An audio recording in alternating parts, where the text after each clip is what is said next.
our executive director. So Aaron, are you here? Are you here with us? I am, Sharon. Thank you so much for that lovely introduction. And I will be facilitating along with our program director, Tim Davis, and Elizabeth Stevens, our operational and outreach manager, who handles a lot of our peer programs. So who is a big fan, everyone is a big fan of Elizabeth, especially on this particular speaker series. So thank you for that wonderful introduction and just an overview really about the commitment that Nami Westside LA has to improving the lives of people living with mental health conditions and their loved ones, and really how important we have kind of really focused on the impact of prevention and early intervention and how important that is. And so this evening we have a panel of youth speakers. And one of the secret sauce of NAMI is that we are not experts, we are not medical experts, but we are experts in our own experience and the importance of sharing our story. So this evening, we're going to have some really courageous and vulnerable youths share their story with us. And we're just so proud to have them a part of our team, creating change, creating a space where they're eliminating shame and stigma and making it okay to share their story and share their path of recovery along the way. So Tim, if you'd like to introduce the first speaker, that would be great. I would love to introduce our first speaker. And it's really, I'm so grateful to all of our speakers tonight for showing up. Our first speaker, this is actually my second time seeing her today. She presented earlier today to a group of families, mostly minority families, who really needed the hope and strength and experience that Priscilla Molina brought to the table. She is someone who really lights up. She lights up when she's talking about mental health and her journey, and she has that sort of an infectious impact on the people that she talks to. So I'm so glad she gets to lead off tonight for us. Please give a warm welcome to Priscilla Molina. Thank you, thank you. It's really great to be here and see everybody here, and really excited to share a little bit more about my story, more about how mental health kind of intertwines with so many parts of my life. But first, before I get started more on the story side, to kind of personalize it, I just want to real quick share more about myself. So I'm originally here. I was born in LA County, so an LA girl all the way. Like, I love the Lakers, I love the Dodgers. I don't know if any folks are from LA as well, and that's like what I live and breathe around me. I'm also someone, my family is actually from Guatemala. It's not something I share too often, but so my roots are in Latin America. So that's something that I also bring to the table when I share about my story. And lastly, I just wanted to share, I'm a very big people person. So I always, I do naturally just light up when I see so many faces that I don't know, because I want to know like each of your stories, but we don't have time for that maybe today, but hopefully I can connect a little bit with sharing a little bit about my story. So today I'm just gonna start by sharing my journey through yeah, I think a lot of it I can share about like high school and like younger me, but I think a lot of it kind of escalated a lot more when I transitioned into college. So I actually, currently I'm 22, but I started college about 4 years ago, a little over 4 years ago. And that was a time that was very exciting because I loved like being in a new area, so many new people, but also a really hard time. Because I'm someone who's very close to my family. So I really love my parents. I really love my two older brothers. And then going away from them was hard for many reasons. Specifically, my oldest brother, he was diagnosed with schizophrenia about 11 years ago. And he actually, that was something that was really hard for my family. And I was usually the one who kind of connected them to mental health resources, especially because they speak mainly Spanish. So then a lot of the barriers was like language or just cultural barriers.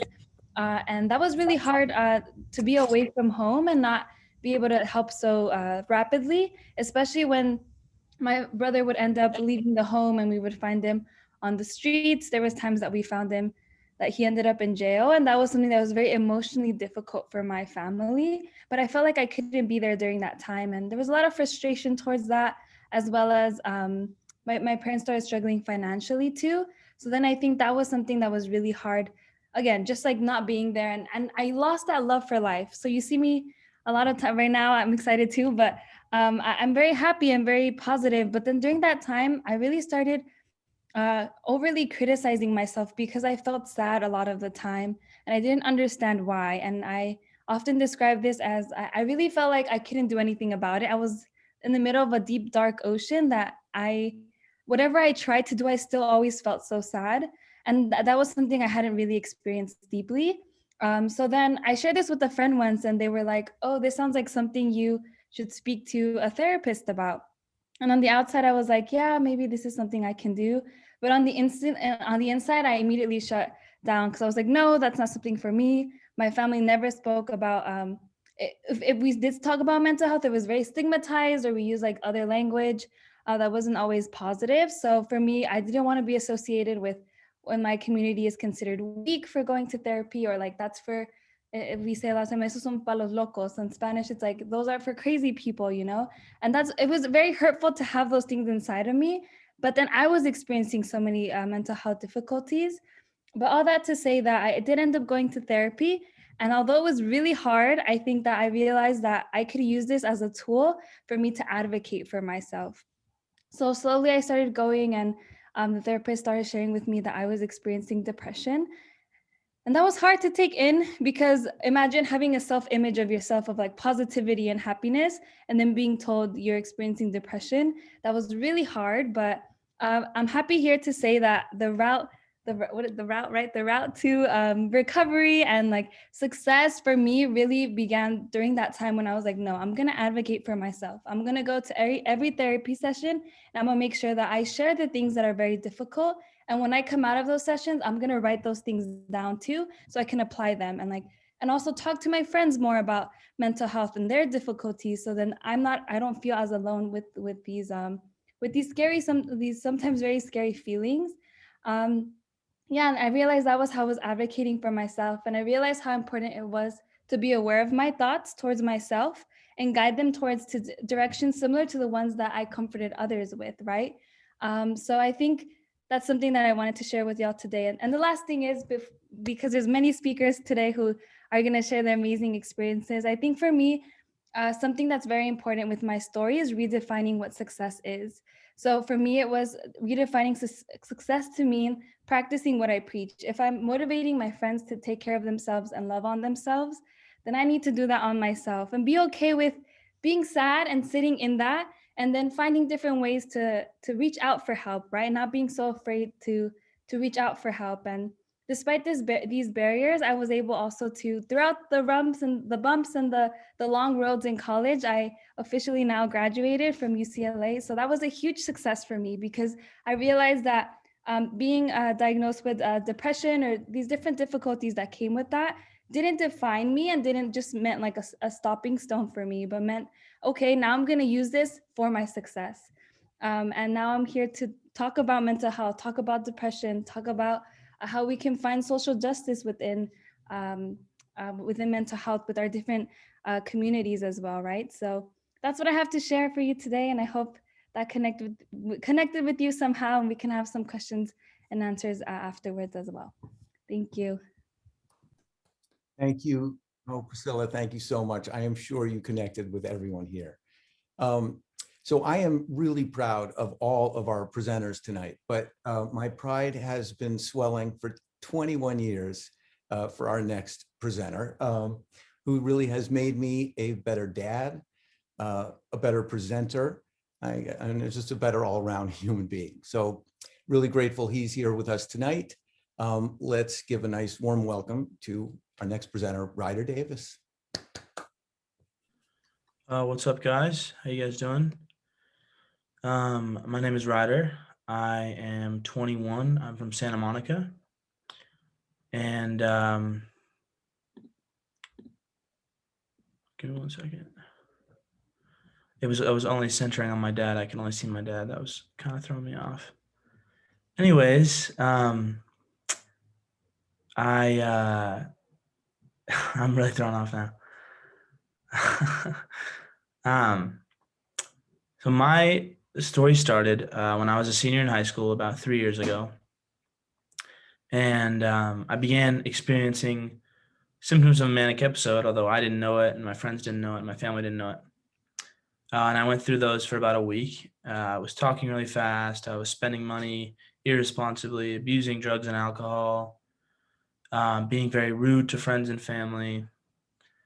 And after about a week, my counselor, I went to see my counselor.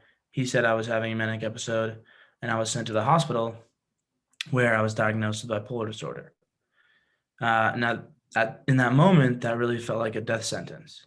It felt like my life was over. Like there was really no point to going on anymore.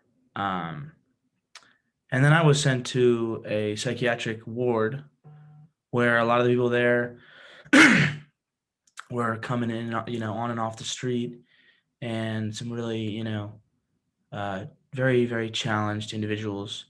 And to an 18-year-old kid, pretty privileged, pretty sheltered, this was like a complete shock. It felt sort of like a bad movie. I eventually got put on medication, and I found an outpatient center where I remained for about 6 or 7 months. And I engaged in art therapy, music therapy, yoga, acupuncture, you name it. I was probably in it during that time. And during that time also, I had 2 more episodes, the third of which sent me back into the hospital. So now I was on my second hospitalization in like 7 months. And I was thinking, like, is this how it's going to go? Is this how the rest of my life is going to pan out? But I realized that I had to do 2 real actions, two things to prevent this from becoming my life, just in and out of the hospital. And those 2 things were acceptance. So I truly had to accept that I had bipolar disorder. I didn't have depression. I didn't have alcoholism or addiction. I have bipolar disorder. And it's still a journey of acceptance for sure. It's still really hard to tell people, and almost impossible for me. And the second thing was to fully commit myself to recovery. So no more like playing around with recovery, really dive in and immerse myself in this world as much as I possibly could. So I was then sent to inpatient treatment for 2 months. I want to really say I've been very lucky and blessed in this journey. A lot of these people that I saw in that psychiatric ward had none, I can guarantee had none of the advantages that I've had. And, I want to say that I'm really lucky. So anyways, inpatient treatment, 2 months. This was really amazing. This was like a true turning point. And eventually I made it out of outpatient, went back home, and my dad asked me if I wanted to do ending the silence presentations for Nami, going to schools and talk about my bipolar disorder and how I've dealt with it and everything. And at first I was like, no way, man, I'm not doing that. What? But I did one, and I saw how much it helped myself. It helped me come to terms with my story and be more honest with myself and with others. And I saw how much it helped the students. So I've been doing that for going on 2 years now, and that's been a huge part of my recovery. I've also gone through a Nami peer-to-peer class, which was, I'm not in it anymore, but which was really great as well. So I usually end these with a really like shticky thing, but now I'm talking to adults and not students. So I'll just say thank you very much for having me, and thank you for the time. Thank you so much, Ryder. I am really excited to introduce Janice Cho, who I actually had the pleasure of meeting at a UCLA med school event, and she is a former UCLA surgery resident who's now moved her specialty over to psychiatry. And I knew right when I met Janice, she's such a passionate mental health advocate, and we're so lucky to have her as one of our Ending the Silence presenters and a trained peer-to-peer teacher. So really excited for all of you to hear from her. Thank you for that introduction, Elizabeth. And I am the other Janice. So thank you for having me. For me, my mental health journey started about a year and a half ago. And I, grew up in I'm from Los Angeles, and my parents are immigrants from Korea, and we never really spoke about mental health issues. Unfortunately, mental health and getting treatment is stigmatized in my culture, as well as other minority cultures. And I pretty much excelled in school, and I didn't realize that a lot of what brought me success was just an underlying anxiety that was kind of bubbling over. And my younger brother actually has very debilitating OCD, which manifested when he was a college student about 10 years ago. And I think that my family at that time was in denial. My family's also very Christian, and so just kind of refused to acknowledge mental illness or mental health conditions, as I've been trained to call it, as something that was treatable with physicians and therapists. And so, they kind of approached mental health and mental health services as like something that a pastor could fix. And so, for me, my depression and anxiety manifested after I graduated from medical school. It tends to be both an exciting and nerve-wracking time for a lot of young doctors, where we start kind of going from student to now kind of a trainee with real responsibilities. And I chose surgery at UCLA. And I just remember not sleeping very much. It's a very demanding schedule.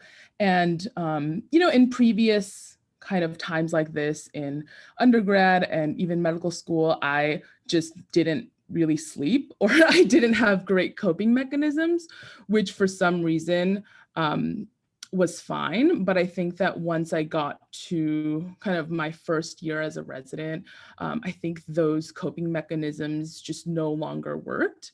I grew up seeing my parents, who were immigrants, just work all the time. There were times when we didn't have health insurance. So for me, my kind of motto and my kind of, with my goal-directed behavior, I just thought, okay, well, I'm just gonna work harder. And that clearly wasn't the best approach. And I soon found myself 3 months into residency, just not doing very well. I was constantly in a state of panic. I was pretty fortunate to have colleagues who recognized the early signs of depression and anxiety.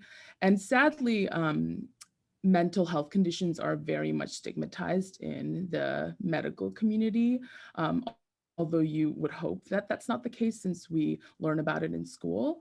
But it's one of the most stigmatized illnesses in my community.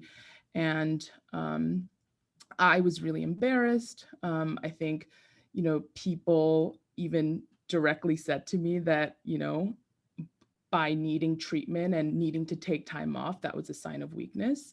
And, during that time, I was in a very vulnerable situation, so it really affected me. But I think I was just very fortunate to have received great care here at UCLA. And I am so happy and thankful, because I know that not everyone has access to that, I think people are hindered by stigma to even accept treatment. And I just kind of hit a point where I couldn't function anymore. I was really scared to leave my house. I just kind of perseverated about every little thing. And I'm so grateful to my care team at UCLA. At that time, my family didn't support me. They didn't believe in the value of taking medications and therapy, which were so critical to me. So it was kind of a time where I had to remove myself from speaking to my parents. But with that said, I've had some great friends, some of whom are here today, who really encouraged during that process. And, now I decided to switch from surgery to psychiatry, and I work in a psychiatric clinic at UCLA. And it's one of the most rewarding things to be able to truly empathize with patients. I know that depression, anxiety, and other mental health conditions don't look the same in people. But the fact that I've been through my own journey really allows me to kind of be empathetic. And, I definitely make time for my mental well-being and spend time playing the piano, reading, walking my dog. And these are things that I normally wouldn't really prioritize during my day. And I think that I've also been really active with Nami. I met Elizabeth at an event at UCLA, and that's kind of catapulted me to being really involved with the Nami community. And every time I give a talk like this, it really is a healing moment to be able to share my journey, because that was really pivotal for me in my journey too.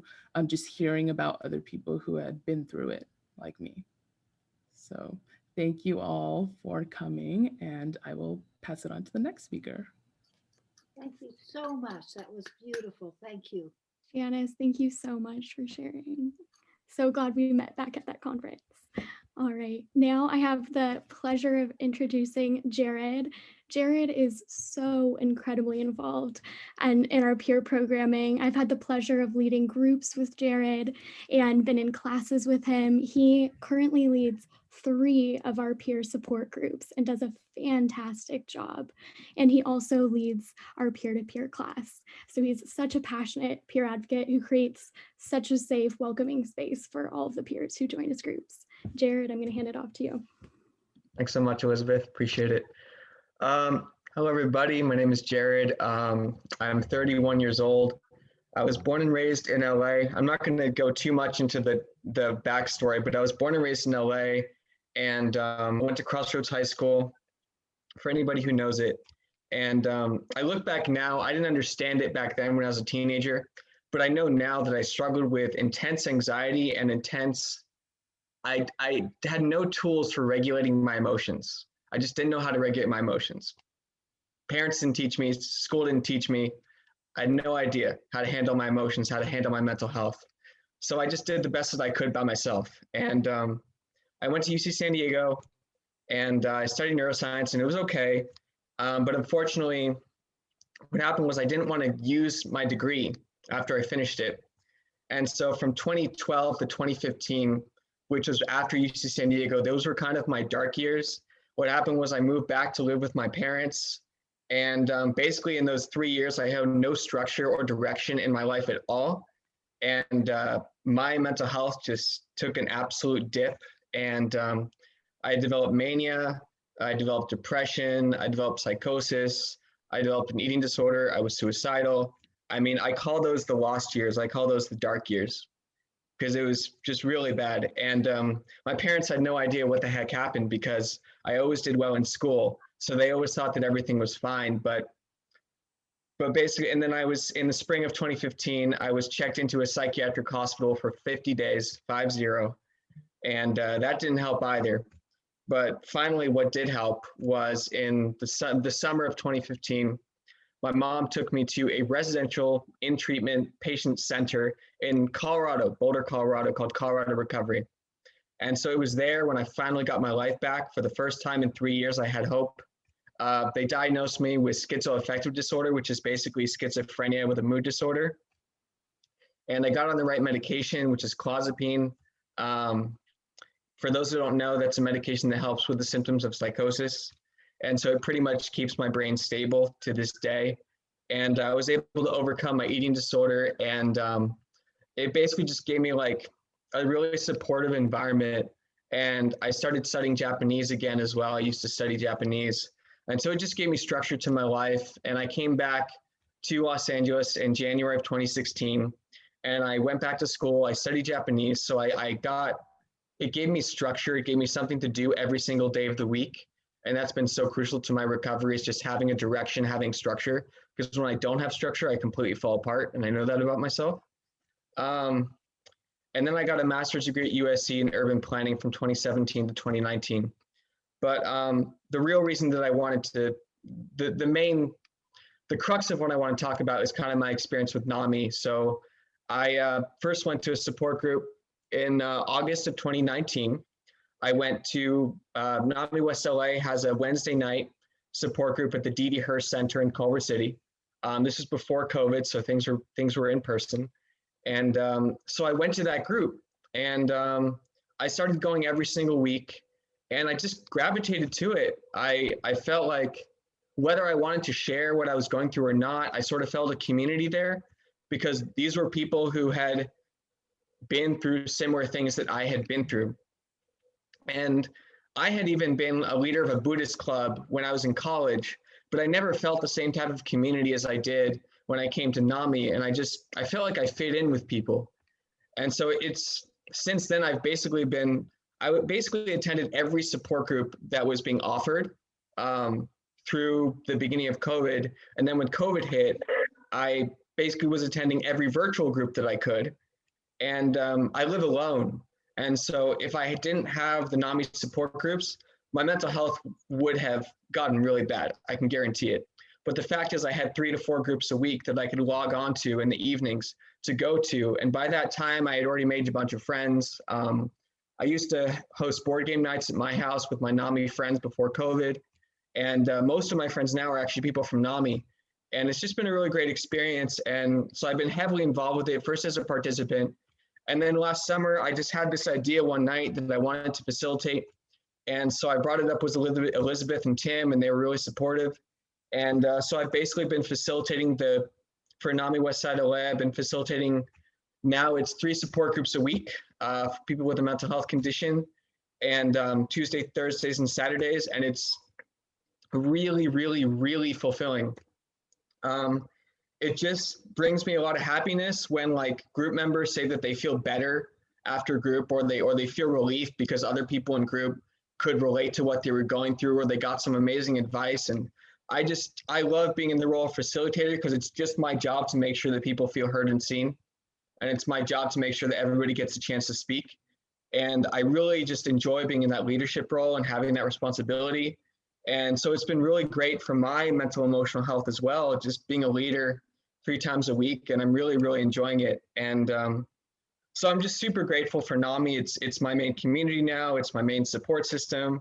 I've made a lot of friends there, and facilitating has been so rewarding, and it's given me structure. So that's pretty much what I want to say. Right now, I'm really heavily involved, and I'm really enjoying it. And I hope to keep getting more involved. So that's it. Thank you. Thank you so much, Jared. Thank you for sharing your story and being such an integral part of our community. We're really blessed to have you. So thank you. Thank you so much. Our next presenter is Brenda Zuniga. She is another person that just lights up a room. She's full of enthusiasm and it's contagious. And she's a phenomenal mental health advocate. And we can't wait to hear your story, Brenda.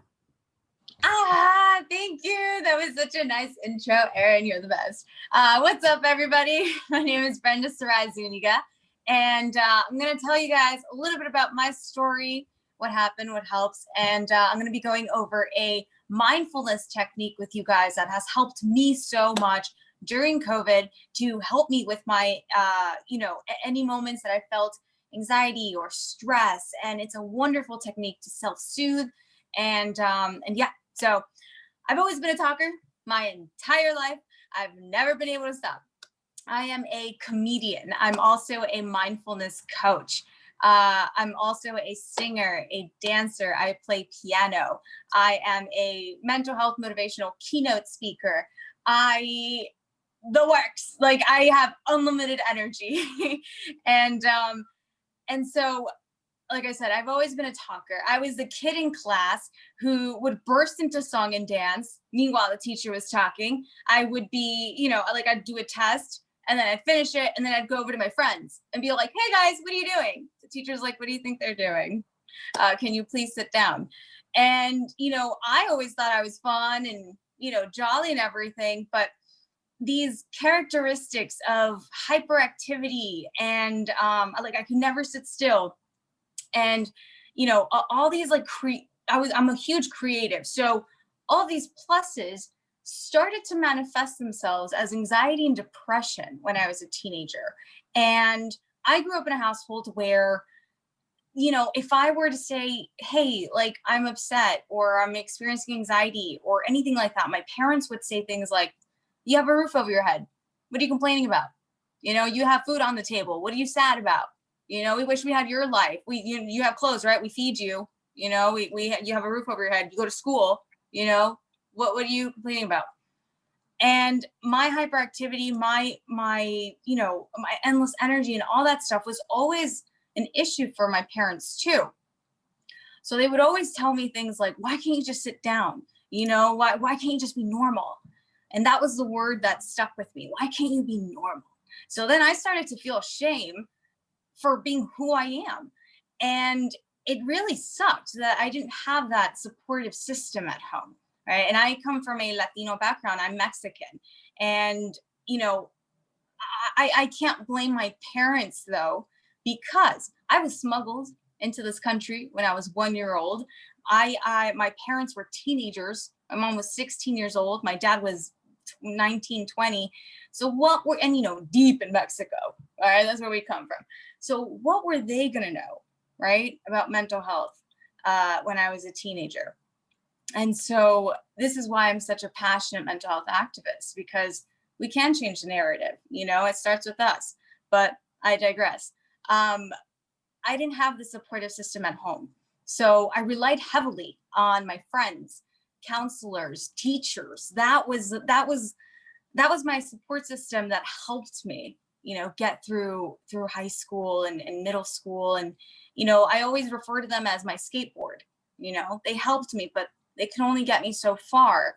It was when I was 19 years old that I finally decided to, I use the analogy of get a car, which is a therapist, an actual therapist to help me, because my anxiety and depression began to manifest itself now as panic attacks, full-blown panic attacks. And so when I saw my first therapist, she recommended I try mindfulness and meditation. And it changed my life completely. But it wasn't until a couple years later that I developed my own formula. And my formula incorporates the arts. It's called the Mx3 Formula. And what I do is I mix music with mindfulness and meditation. And I'm about to get all nerdy right now, but what this does is this creates neurogenesis, which is the creation of new neurons, through auditory stimulation, which is music, and mindful awareness, which is meditation. And what it does is it allows you to experience the benefits of music, mood, and meditation in a really fun way. So years later, though, okay, I began to see my second therapist. My second therapist was the one to ask me, have you ever been diagnosed with ADHD? And I was like, no. And she goes, well, baby girl, let's get you tested, because you have like every symptom and characteristic of someone who has ADHD. And so lo and behold, went to my primary care physician. My therapist gave me more testing, and I came back that I have ADHD.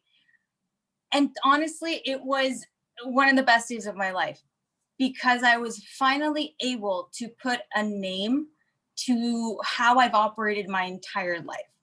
And I no longer felt like there was something wrong with me. Actually, I felt like, oh my God, this explains everything. This explains my endless amount of energy. This explains a lot of my creative self. This explains a lot of why I would start a ton of projects, but get bored in the middle of them and not finish them, and then be frustrated that I can't finish them. This explains why I will heat up a teapot and then go and make my bed and go, oh my God, the teapot, and then go and completely forget about it.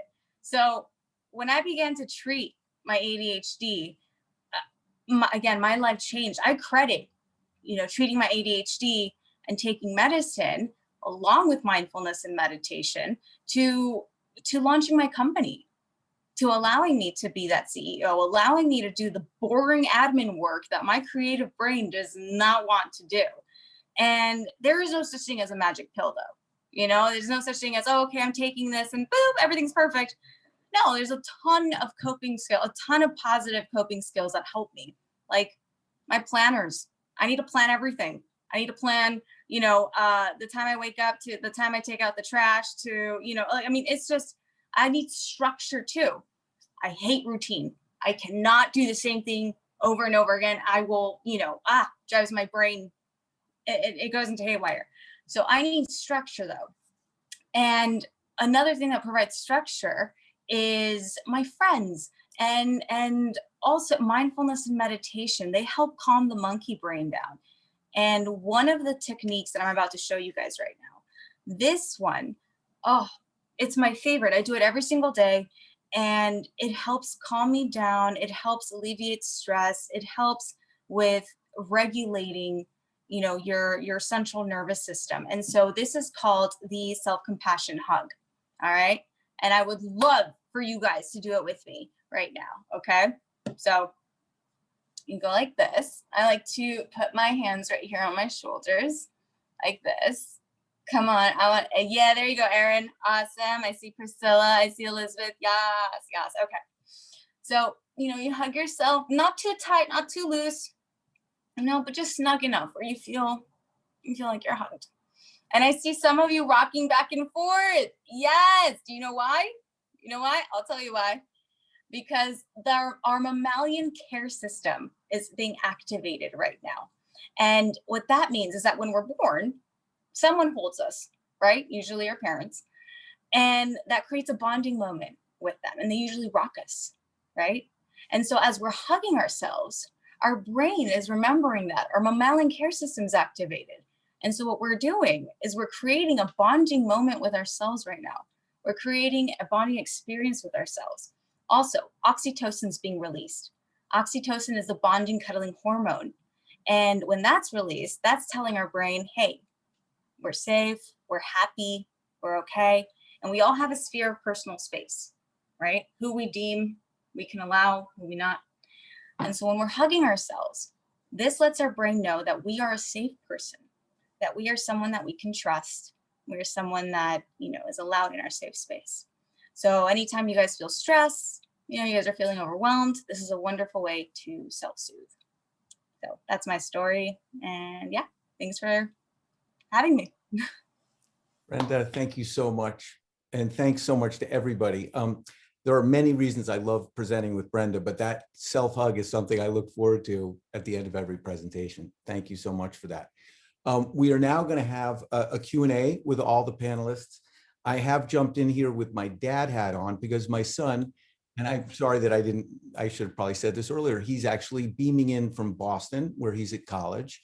And it's 3 hours later there. So if there are questions for Ryder, maybe we could start with a couple for him so we can let him get to sleep and be rested for his classes tomorrow. Hope you don't mind me taking that dad privilege here. Ryder, you up for a couple questions? If there are any, yeah, sure. Well, okay. If anybody has any questions for Ryder. Yes, I do. My name is Stephanie, and I just want to thank Ryder so much for presenting. This is my second time hearing Ryder present, and it's been such an inspiration for me. And so I want to thank him very, very much, as well as I just want to know if there's anything that he does to help him cope when he's starting to feel any stressors or anything that he does. That's a really good question. Thank you so much for your kind words, first off. But now it's back to my dad. Hold on. I'll turn my camera off. Sorry about this. It just went back from you to him, and then I was staring at him.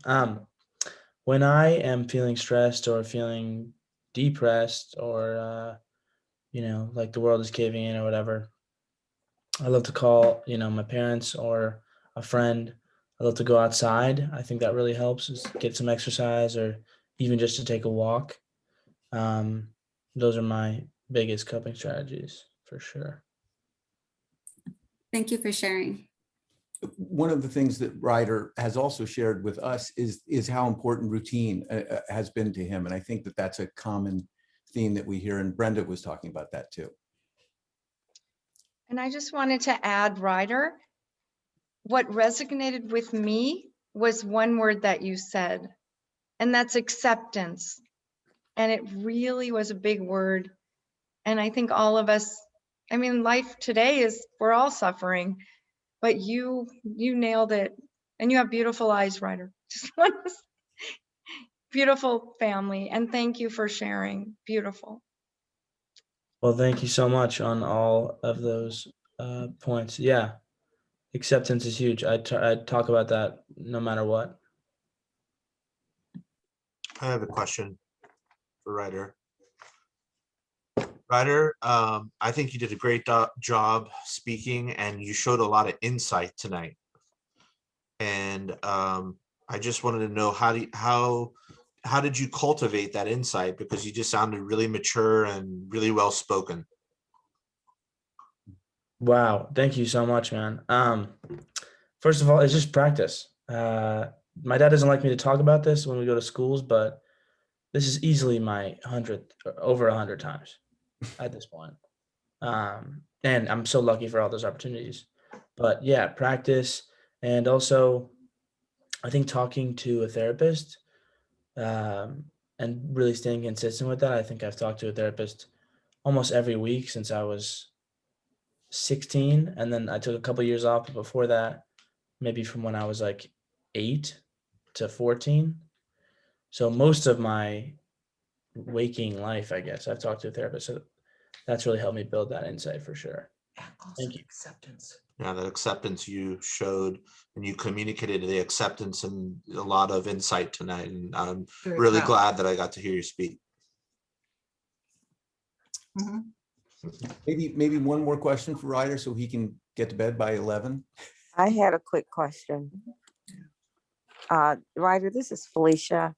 And I had a quick question for you because you said at some point you were drinking excessively and having manic episodes. My question to you is, at what point did you realize it was more of a mental disorder, bipolar, and thus you no longer needed alcohol or any type stimulants? That's a really interesting question. Certainly not one I ever get from the kids or like students. I don't really know. I kind of thought I was an alcoholic for a while because I thought that was like cool, or at least a lot cooler than having bipolar disorder. And once I realized like how much the medication was helping me, and it wouldn't help an alcoholic, it would help someone with the disorder. And I also realized that, yeah, I mean, I don't need any substance. So it took a while. It's still a process. I was sober for some time. I'm not sober right now, but I would recommend anybody to be sober. A bit of a hypocrite there. That guy, the bald guy, is sober. So, yeah, thank you for the question. Thank you. Keeping it real there, bud. Thank you. Yeah, Dylan, you nailed it. So awesome. Awesome kid, Tim. I loved hearing from him. I just want to say I have a son who's 31. Ryder, he's 10 years older than you are. You remind me of him.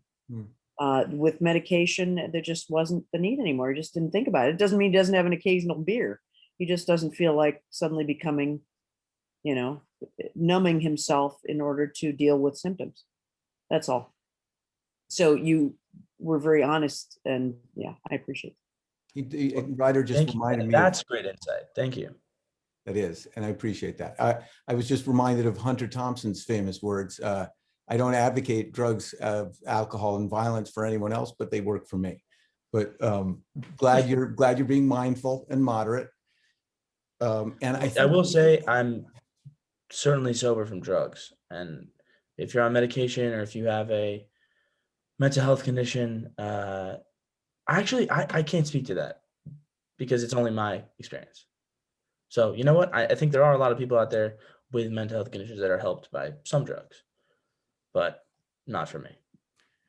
Okay, we're getting into some controversial areas here. How about we give Ryder a nice warm Woo. round of applause? And we have some fantastic, our other panelists are sticking around. And thank you all for being patient. Ryder, good night. Good Love night, you. Ryder. Thank you for joining us. Thanks, guys.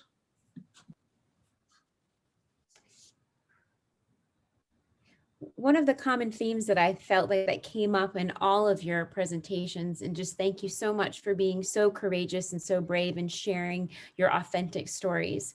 And it was a real glimpse into your personal journey. And we're just so grateful to be a part of that at Nami Westside LA, to have you be a part of our community. And that was, I think, a common theme, community. I know, Jared, you mentioned community, and Janice, you did as well, as about even some of your community here supporting you here this evening. And maybe you could share a little bit about how, you know, your Nami Westside LA community or other members of your support system really kind of help you overcome that barrier of stigma and shame, and really shifted about where your journey of recovery started. Yeah, thank you for that question. And I just kind of like putting my physician hat on, you know, patients who have that community are statistically known to do tremendously better in outcomes and just getting better from their mental health conditions. And for me, I think community, you know, because I didn't have that from my family, and because there was so much stigma, and because I was also embarrassed of what I was going through as a physician. Like, you know, I think we have to, like, I had to accept that physicians are also humans, and we are susceptible to the illnesses and the mental health conditions that afflict our patients. And so for me, I feel like that community came about from really good mentors that I had, like certain physicians who really, you know, understand the importance of getting good treatment. And I think because of one great mentor that I specifically remember here at UCLA, I was able to kind of talk about my story at an advocacy day at UCLA for Asian American individuals. And that's where I met Elizabeth. And it was just, it almost felt like this snowball effect where I found one person and then another. And yeah, Nami has been so great because, you know, I started off kind of attending a peer-to-peer support group led by Elizabeth, and I saw Britt here, and Jared, Diamond I'm seeing, and then Garrett. So we all were part of that group that Jared mentioned back in August. And it was great to be able to have that virtual community during a really difficult time in my life. And it's really interesting because something that I noticed is once I shared my story, other people were willing to be vulnerable with me. And the community just kind of keeps growing and growing. And Nami also provides these opportunities to just kind of connect with people. And I think Jared attested to that, and so many other people who shared today.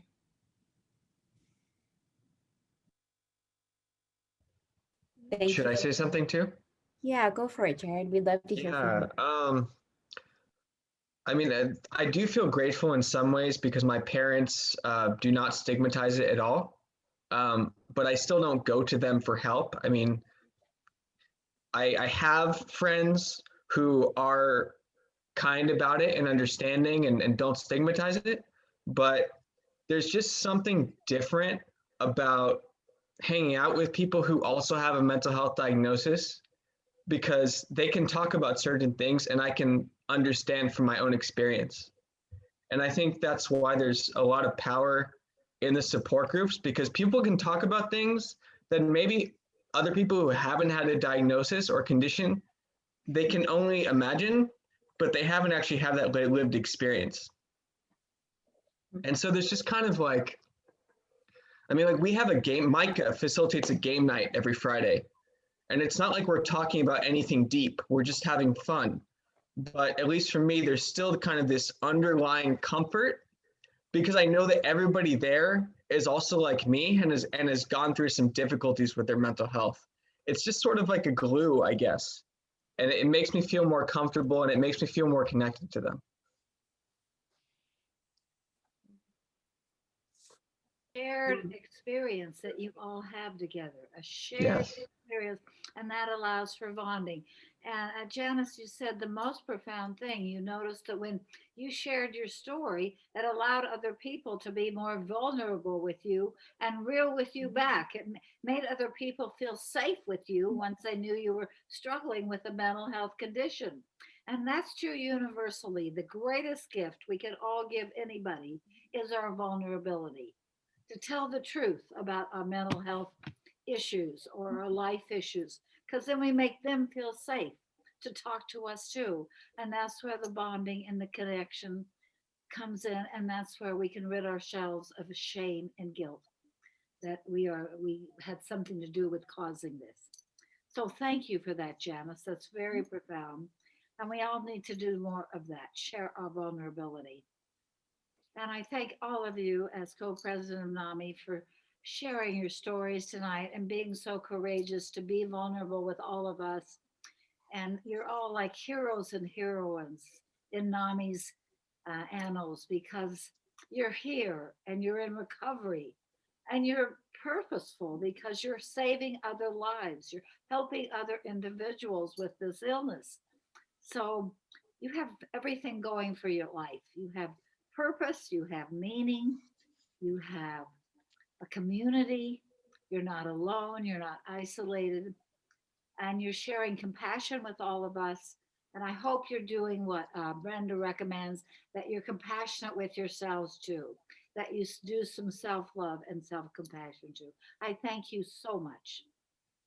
Thank you. Sharon, we still have some time for Q&A, Yeah. Q&A, and Priscilla and Brenda are hanging out. So anybody have any more questions for our fabulous panelists? I just want to add something into the conversation as well, just because I also have to head out at 8, but I just wanted to add in, it's really great to see that oftentimes at first, I didn't share this today, but to make a connection to the community aspect, I think there was different members of my community that had spoken about mental health in a very stigmatizing way. So I was very fearful to bring up mental health to them, because it's like, oh, if they're already viewing it this way, they must be, if it involves me, then it must be like bad for them as well. But I think I realized that I was wrong, that when I feel like everyone has mental health. And so like when I shared about my vulnerability and my difficulties, I share this too, like with my dad, for example. He was someone who's very, like I mentioned earlier, right? Someone that's very like, oh, we have to always show that we're strong and always like show that like we're not weak by going to different resources or whatever. But I realized, so I was very fearful to telling him that I was seeking out therapy. But when I shared with him, he ended up telling me like, you know what, I'm very happy that you're taking care of yourself. And he showed me that what was above like the stigma was his love for me. And when I shared with him that was something that was able to support myself, like he just, oversaw that and was like, if that's something that's going to help you, I'm going to be there for you. I'm going to support you in seeing how you can continue with this resource. And I think that really helped me and motivated me with other community members that maybe it's hard for them to talk about mental health. I was like, let me just share with you regardless about like, like my emotions and how I'm going through. And I realized, wow, that opens up the door with so many other people as well, who I thought might not want to talk about it, but you just find different ways to go ahead and allow them to also be open. So that's just something I wanted to add in as well. And thank you so much for the opportunity to speak and be here. Thank you, Priscilla. We're so grateful to have you be a part of our team and really offer such a great story. Thank you so much for sharing this evening. Yeah. And I love that message about how love can overcome shame and stigma. So that was really powerful. So thank you for sharing that from the perspective of a youth to her, with her parent. So great. Brenda, do you have, I'd love to get your contribution about the concept of community, and you provide community for so many people. So we'd love to hear from you as well on this topic. Absolutely. Nami is my family. Nami, you guys have become family to me. Aaron, Tim, Dorit, I can go to you guys whenever Nami provided me that sense of community because I don't have that supportive family, like biological, nuclear family, I guess you can say. My parents to this day, like, don't accept mental health conditions as something that's part of life. And that, that's on them. I can't force them to, I can't control that. I can only, control myself and work on improving myself. Right. And hopefully in the process, I can help inspire others to do the same. But Nami has provided me that outlet, very much so. Being an Ending the Silence speaker, being an In Our Own Voice speaker. I mean, it's my passion.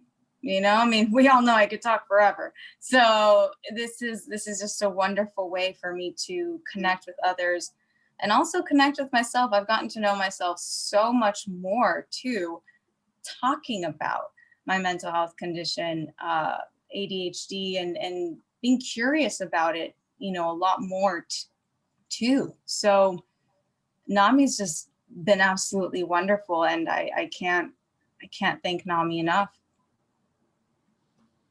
Thanks, Brenda. One thing that Brenda talks about in her presentations, when we go into schools, we definitely want to support the students learning how to become friends to their friends who might be struggling. But what Brenda and Priscilla and Ryder, always drive home is it's really important to learn how to become friends to yourself. And one of the way we do that is by developing positive coping strategies. So that might be a nice topic to hear you all check in about, like, what are the positive coping strategies that you all use to, especially now, to get through this pandemic and just to, handle your mental health journey. I can speak. Love you to. Thanks. Okay. I'm a huge proponent of structure in life. When I fell apart in my early 20s, I had no structure or direction. And when I got back together, I had some structure and direction. And I think what that does for me is it frees my mind from focusing on what's wrong all the time. And it's a stabilizing force for me. And so whether that was a passion or a hobby, or it was going to school, or it was a NAMI support group, just having that structure was so essential to my recovery. And the other thing I would say is just journaling. I try and journal every night. And that really just, because there are some days in recovery that are hard, but journaling just helps me make sense of my experiences. And it's a safe place for me to just talk to myself about whatever is going on in my life. And so I would say structure and journaling have been incredible for me. Thanks, Jack. Brenda or Janice, either of you like to share some of the things that I know? Sure. For me, I think that, developing coping strategies is always a work in progress. I do tend to have kind of an obsessive personality. So initially I would spend a lot of time reading. Like, I would walk to the Westwood Library and I would read a book a day. And it was kind of like I have a tendency to kind of overdo things, and, any sort of coping strategy done in excess can be negative. So it was trying on different shoes. So I still love to read, and kind of reading about other people's mental health journeys has been kind of critical for me. I also kind of, being like very scientifically minded, would just research physicians or medical students who had written about their journeys. So I came up with this Excel sheet. It's like my very type A-ness, and just track down people who had written about their stories and contact them. So, it kind of went from that to now I take piano lessons, and I played competitively for many years, but got pretty burnt out, and recently just kind of rediscovered it during quarantine, and I adopted a dog.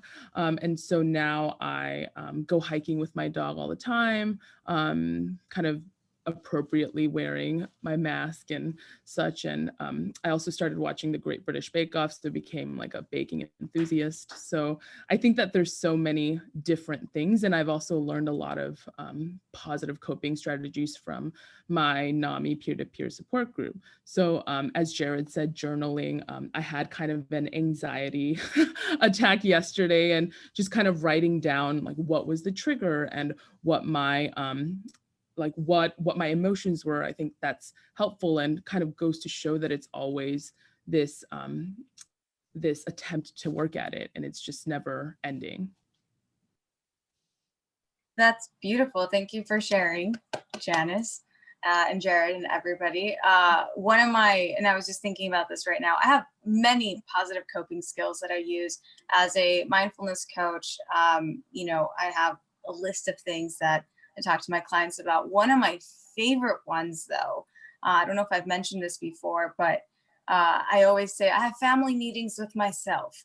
I have my feminine energy, I have my masculine energy, I have my inner child, my outer child, and I have adult Brenda. And labeling them, naming them, has helped me so much with inner child healing and really being compassionate and kind to myself. Like I have little Brenda, she's 4 years old. She's my inner child. I have Roxy, that was my nickname in high school. Roxy's my outer child. She's around 14, 15 years old.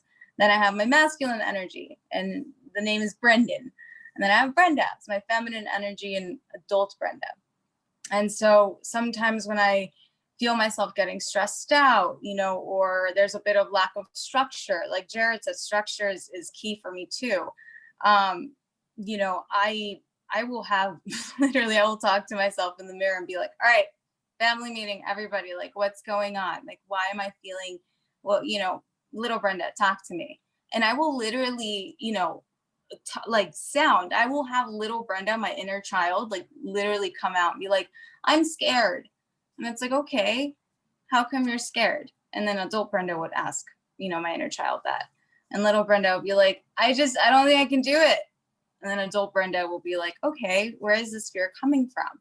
And that's one of the ways I regulate, myself and self-soothe and have self-compassion. And like Tim was saying, becoming a wonderful friend to myself. So that's a positive coping skill. Thank you for sharing that, Brenda. I think we all need to have family meetings with ourselves. So that's a great positive coping strategy. And just thank you to all of you for being so vulnerable tonight and sharing your story. And I know that maybe this was even the first time for some of you to share your story this way. So I really just want to commend you, tell you I'm proud of you, and just we're honored that you shared it with us this evening and that you are part of our team, our community. We value you so much. And we know that you are changing people's lives by sharing your story. With our Ending the Silence presentations, with our support groups, there's just so much. So it's very, very powerful. And I just want to thank you for being brave enough to do it. So, and we're grateful to be a part of your journey. So if there's any other questions, we can kind of present them now. Otherwise, maybe Sharon can close us out with some words of wisdom. I would just like to make one comment if I could. Of course. Hi, yes. Dick, of course. Hi, good evening, good evening. Such an inspirational panel. Loved you guys, everybody. And Tim, I know son signed off a little early and I wish he could hear me give that feedback. And one thing that is so important that I heard tonight, we talked about community, we talked about acceptance, we heard the word routine, we heard the word structure a lot, and how important that is. Everybody seemed to bring that up in talking about their recovery. And I just would like to tell Aaron and Tim what a great job you guys are doing making the NAMI community available for structure and routine for all the people who need that so much in their recovery. And congratulations. I'm what you are doing, and keep up the great work. And we're seeing on screen tonight the results of everything that you do. Thank you very much, everyone. And it was such a great evening. And Elizabeth too. And Elizabeth, Yes. sorry, Yeah. Yeah. and Janice for sponsoring this wonderful. Well, I just want to say I love all of you, and I've never met you, Brenda, but I feel like I know you. It's so, and all of us, you're just so loving. And Janice, you know, every mental illness hits all of us. 1 out of 4 people have anxiety, depression. We learned from Nami. And I have to say, of all the nationalities and backgrounds, the Korean backgrounds are the most stigmatized. I agree. I don't know why. I mean, I'm Jewish. I'm here for my son, who Dick helps me. He's my son's conservator. Joey's 27. He was diagnosed with paranoid schizophrenia when he was 19. And it's just a journey. And I just didn't have any support. And I found Nami. Nami is a gift. And I think you're all advocates for Nami. You're all ambassadors here. And we love you, and Aaron, and all of you, and Tim. And I just feel so blessed that I have such a good feeling tonight. And I love the hug, Brenda. Wow, I felt that. Thank you. I think we all did. Thank you, all of you. I think our 5 presenters tonight are the heroes and heroines of our American culture. They are the people that really need to be honored, because they've had mental health challenges and they're making such a positive difference in America and in other people's lives. So let's just hear a round of applause for the 5 presenters. Extraordinary. And I want to thank Aaron, our executive director, and Tim Davis, our amazing program manager, who are expanding Nami Westside LA services and serving the community in a very profound, deep way, and lifting the spirits of so many people with diagnosis, and so many families who are struck with mental illness in their midst. So I thank you, Aaron, for your hard work on so many levels, and Tim, for you getting this Ending the Silence out in elementary schools, junior high, high schools, Malibu, Beverly Hills, West Hollywood, Santa Monica. You're everywhere, Tim, with our Ending the Silence. Nami Westside is everywhere. So it's just an honor Yeah. to be part of this wonderful group of people. And I thank you, individuals struggling with mental health conditions are truly the heroines and heroines of America. I really believe that. Thank you so much. Thank you, Sharon. Okay, bye-bye.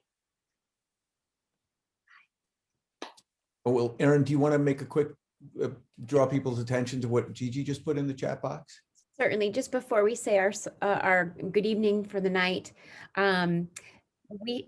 Sharon articulated in the beginning of the meeting that we will be having a wellness weekend, the first weekend of May 1st and 2nd, to kick off Mental Health Awareness Month. So you can find out more at our website, namila.org. If you scroll up a little bit in the chat, you can download the Wellness Weekend logo, and it has a little bit of information. But if you head to our website, maybe just kind of save the date.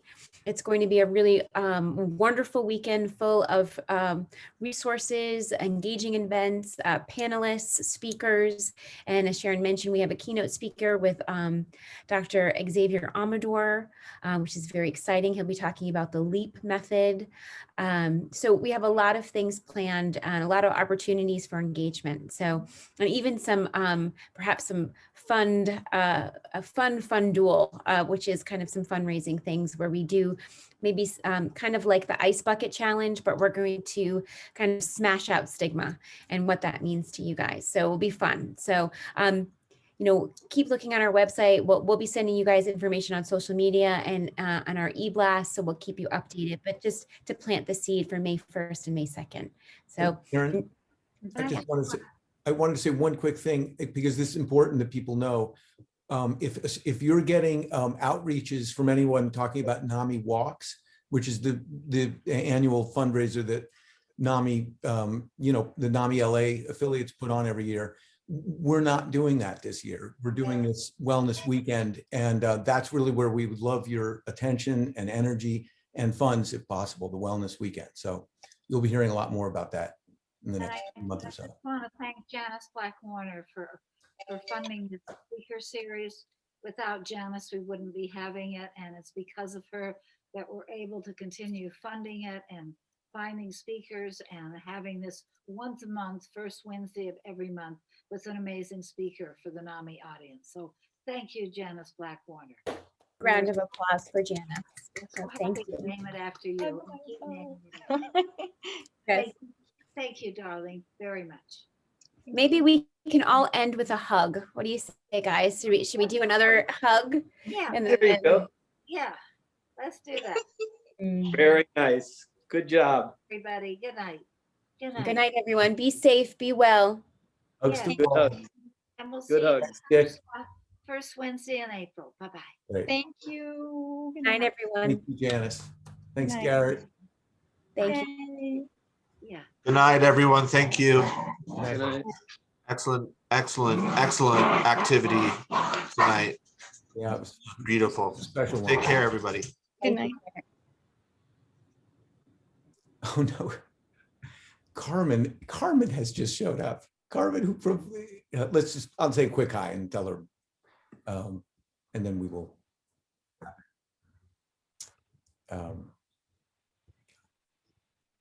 Hey, Carmen.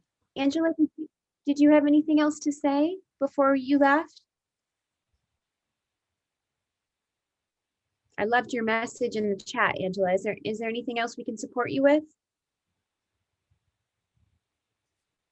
We appreciated your contributions tonight. Thanks a lot. Okay, I think, Angela, we're going to sign off. Yeah. If you need to reach us, I think you have our email address. I'll put it. Yeah. And Carmen, I don't know if you can hear us, but the event has unfortunately just ended. So I wanted to let you in to say hi and hey, there you are. Well, we did, oh, in fact, I should stop recording now, shouldn't I? We did record this tonight, Carmen. Hey, look who's back. But